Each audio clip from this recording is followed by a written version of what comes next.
Live from Fargo and serving you on TV, online, and on the go. This is Valley News Live at 4. The FDA could approve Moderna's coronavirus vaccine for emergency use today.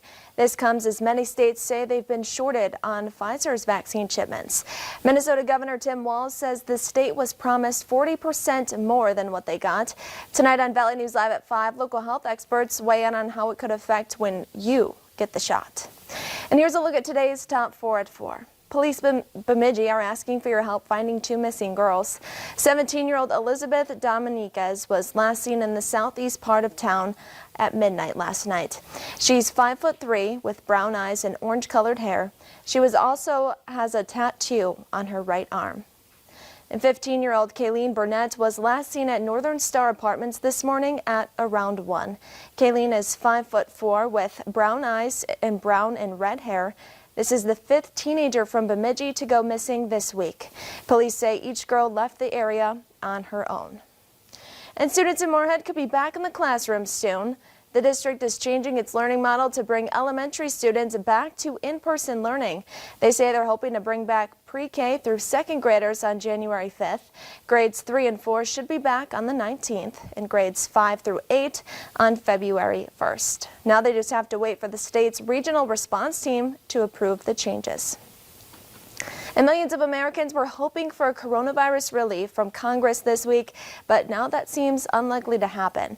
And to make matters worse, the government will shut down at midnight tonight if Congress can't pass a spending bill. We'll have the latest from Capitol Hill coming up. In Minnesota, highway patrol troopers have been busy today. Slick roads are continuing to cause problems for drivers. Sergeant Jesse Grabo says from 6 a.m. to noon, troopers went to 11 crashes, 3 jackknife semis, and 4 other vehicles that slid off the road needed towing assistance. That wraps up today's Top 4 at 4. Now let's get a first look at our weather with Chief Meteorologist Hutch Johnson. Hey, Hutch. Hey, Kelly, thanks so much. As we take a look in at our view from Home of Economy location in Devil's Lake, the snow showers have exited the region, at least in our western counties, clearing skies there. And quieter conditions, but that means cold temperatures is what we're turning our attention to tonight. Teens in Devil's Lake right now, while we're holding on to near 30 in Lakes Country, but it will not take long for that cold air to spill into the valley thanks to this gusty northwest winds over 35 miles per hour at times. That means it's wind chilly. Wind chills are sub-zero in the Devil's Lake Basin and in Thief River Falls. It feels like 8 outside on exposed skin in Fargo at this hour. So your planner in Fargo, temperatures on the thermometers of your car will read lower teens as we head to bed tonight, but the wind chills will be near or just below 0 in many locations, including Grand Forks and Fargo. Coming up, we are monitoring a chance of a big weather change as we head into the Christmas holiday. On Wednesday, we've declared it a first alert weather day. I'll explain why, and we'll have the latest on that weather situation and your hour-by-hour details for the weekend ahead next. All right. Thanks, Hutch. And a man charged in North Fargo's murder case is now set to go to trial in 2021. 21-year-old Reg Ayong was allegedly selling meth on May 12th, where several gunshots were fired near the Northport Hornbachers. Those shots killed 39-year-old Antoine White of Fargo. Ayong is charged with 1 count of murder, conspiracy to commit robbery, reckless endangerment, 2 counts of theft, and unlawful possession of a firearm. Court records show his trial will start March 2nd and last through the 10th. And Fargo police are warning the public about a high-risk sex offender living in the metro. Police say 32-year-old David George Gunderson has registered his address at 735 14th Street North in Fargo. Gunderson was convicted of gross sexual imposition in 2013 in Cass County District Court.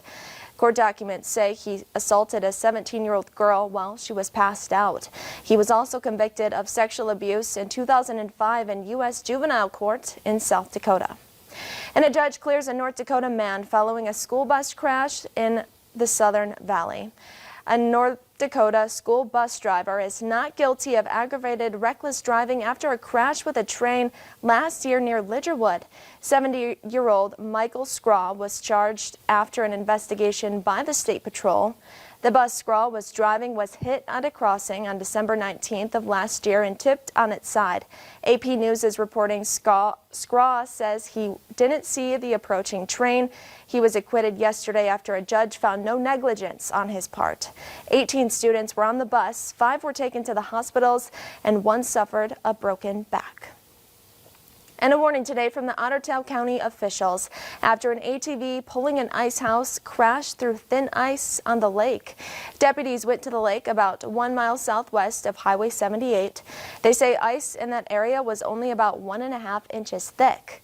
No one was hurt.